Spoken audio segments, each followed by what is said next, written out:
Well, they call them the ozone inside the Mabee Center on the campus of Oral Roberts University. Rich Hollenberg, longtime coach and commentator Mark Adams, thrilled to be with you on this Saturday afternoon for Bracket Busters. And Mark, these are the games you need to be watching if you want to look smart when you fill out your brackets in about 3 weeks from now. And this is where Cinderella hangs out before she goes to the big dance. So my question to you is this: how could two of the hottest teams in the country who we're about to see actually be underrated? And happy holidays, everybody. Rich Hollenberg alongside former Providence head coach, and before that, an assistant right here at Syracuse University, Tim Welsh. And Tim, Syracuse comes in ranked #1 for the second week in a row, and they've already cleared one obstacle that Ohio State and Kentucky before them could not, and that is win their first road game immediately following their ascension to #1. Our score at halftime from the Tampa Bay Times-Forum: USF 29, St. John's 22. The Tampa Bay Lightning of the NHL play here. But it's been USF that's been bringing the thunder tonight in Big East basketball as we rejoin you inside the arena. Rich Hollenberg and Bob Wenzel. And Bob, USF shooting lights out for them. They're not too handy when they're shooting the basketball, but tonight 50% from three, 50% from the field, a 7-point lead.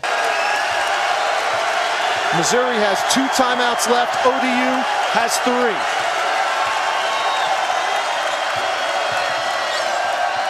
Inside, Ratliff. Outside, Denman. Off the mark, Cooper with the rebound for the Monarchs. Under 4 to go. Delancey has been an asset for Old Dominion offensively because he's quick and strong with the basketball, able to get his teammates open looks. Bazemore!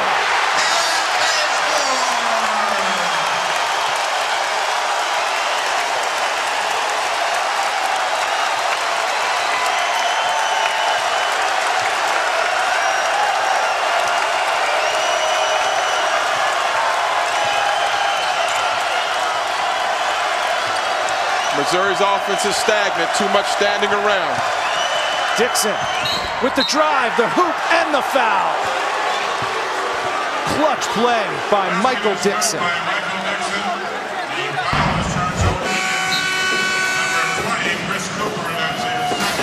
It's a back and forth affair with 3:16 to go. We've got a good one, tied at 62, ODU in Missouri.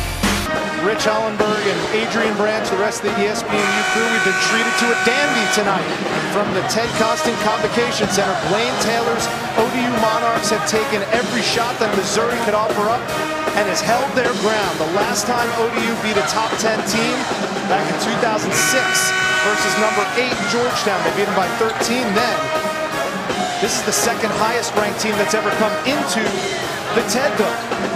And Georgetown had that distinction coming in at number 5 back in 2007, and they walked out with a win. So suffice to say, this would be the biggest win at home for ODU in their history. Dixon converts the 3-point play and gives Missouri a 1-point lead.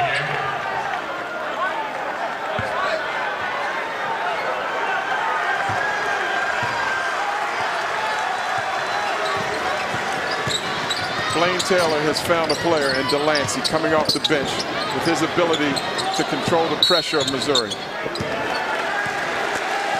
And they're going to get a foul on Steve Moore away from the ball. Missouri foul, infraction number 32, Steve Moore, his second. That's Moore's second foul and the team's 3rd.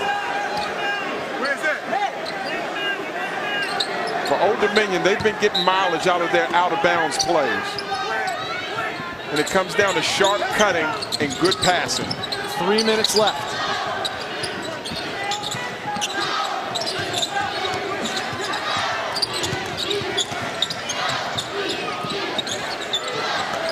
Get it back outside. You're gonna like it right there.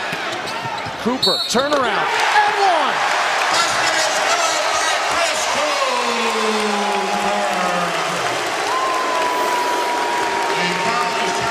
There comes a time when you have to go through the mountain. And Cooper catches it. The turnaround is money. That is a good call. Excellent follow through. And players, when they play at home, they love to hear the crowd. They love to hear their name. Take it from a former athlete. You love to hear your name, especially when you're playing. And one of the question marks surrounding this ODU team is who will step up in crunch time? Well, Chris Cooper's a good candidate. He played his best game of the year against Kentucky earlier this season, 17 points and 12 rebounds. That gives him 10 tonight with the 3-point play. 30 seconds. And ODU is back on top. Here's Theus.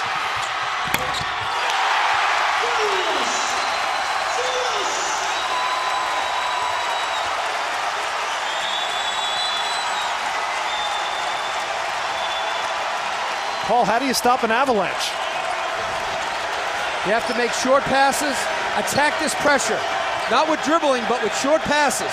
And then pull it out, try to run some clock.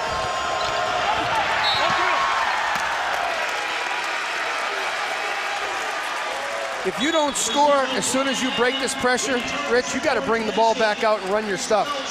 Because what VCU is trying to do, they've been very successful, trying to speed up George Mason into taking quick shots or bad shots. And they're coming at you in waves. Shaka Smart reinserts 3 key players back into the lineup, getting quality minutes from his bench in the first half. There's that double again. Another Patriots turnover. That one was unforced. But now they have George Mason thinking about when the traps and the pressure are going to come. Here's Pearson all alone on the lead out.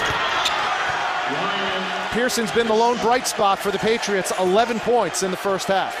If George Mason can make this a half-court game for the last 2 minutes, they can chip away at this lead.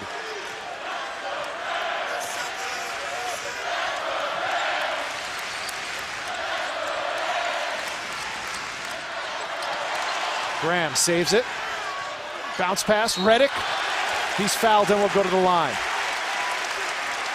Sunday, the high-scoring Indiana Hoosiers need a win against Minnesota to gain ground in the Big Ten standings. Judgment Week on ESPN, ESPN3, Sunday at 1 Eastern. How about the job that Tom Crean's done with the Hoosiers, bringing them back into prominence?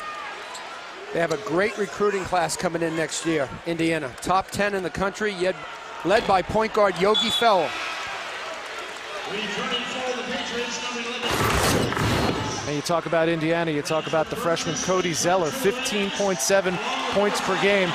Certainly mentioned amongst the freshman of the year candidates. No question. One of the best shooters in the country as a freshman is D'Angelo Harrison for St. John's. Great range and accuracy. They had a big win today, Steve Lavin's team, against Notre Dame. It's really been the year of the freshmen in the Big East. Rutgers with Eli Carter and company. Mike Rice has 3 outstanding freshmen on the perimeter. They're going to be good next year, Rutgers. Anthony Collins has been a revelation at point for USF.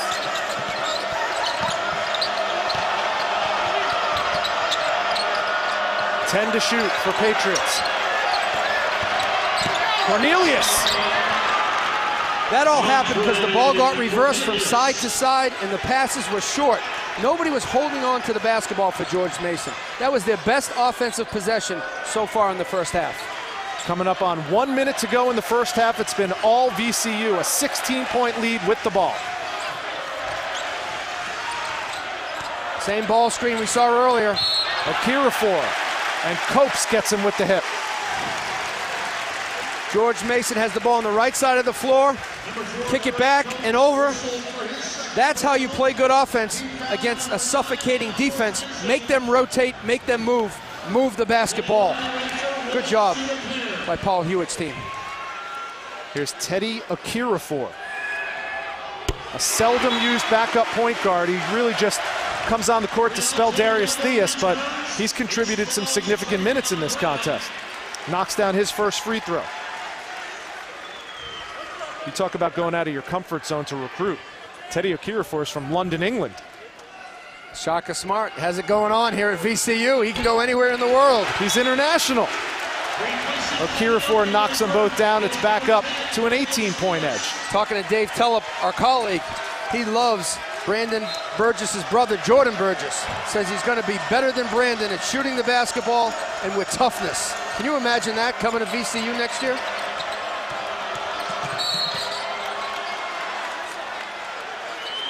Personal foul, assessment number 2. They're going to get Briante Weber on the foul. 47.9 to go. If you're Paul Hewitt, what are you trying to accomplish in your last 1 or maybe 2 possessions here? I'd hold it for the last shot. Slow this game down as much as possible. Work it to the shot clock, and then get back on defense. No layups. 12-second differential between the shot clock and the game clock. Here's Pearson. Bertrell Vaughns, just as you said, Paul. That's where you want to go. You want to attack the paint, make VCU help and rotate. Shot clock is off. And Shaka Smart says use it or lose it. He has all his timeouts, so he takes one here. He and Drummond now are going to patrol the paint. We're now halfway through the second half. UConn trailing for much of this game, has a 4-point lead without their head coach, Jim Calhoun, in attendance. Augustus Gilchrist is doing a really good job on Drummond. A blow by Boatwright. Follows his own shot. You talk about number 11 for the Bulls being quick. This is quicker and quickest. 9 points for the freshman Boatwright.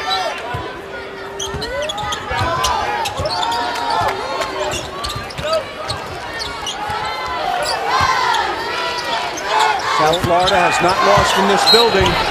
Nice drive. The hoop and the harm, and Augustus Gilchrist will go to the line and shoot. This is the difficulty we've talked about all game. He can play away from the basket. Watch Alex Oriaki. He cannot stay laterally with Gilchrist's one-on-one moves. Remember, Augustus had 21 last year at UConn. Past the 1,000-point career mark in their game just recently against Southern Miss. 18th Bull in USF history to do that. He completes the three-point play. He's the only Bull in double digits with 11. Lamb has been silent after that spurt.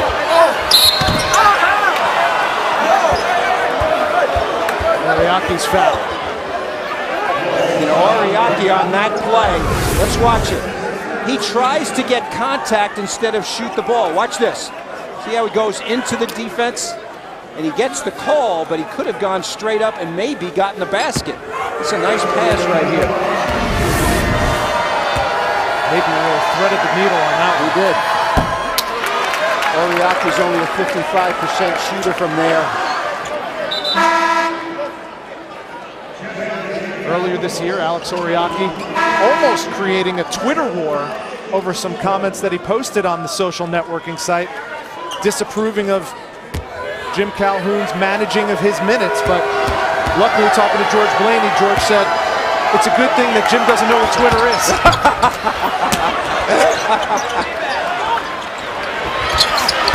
Napier. Talk about a rush shot. Nice play, Drummond keeping it alive, but Napier's got range.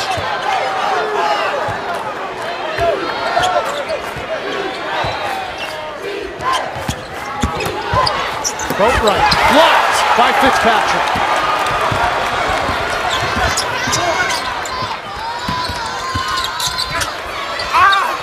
Holland can't find it.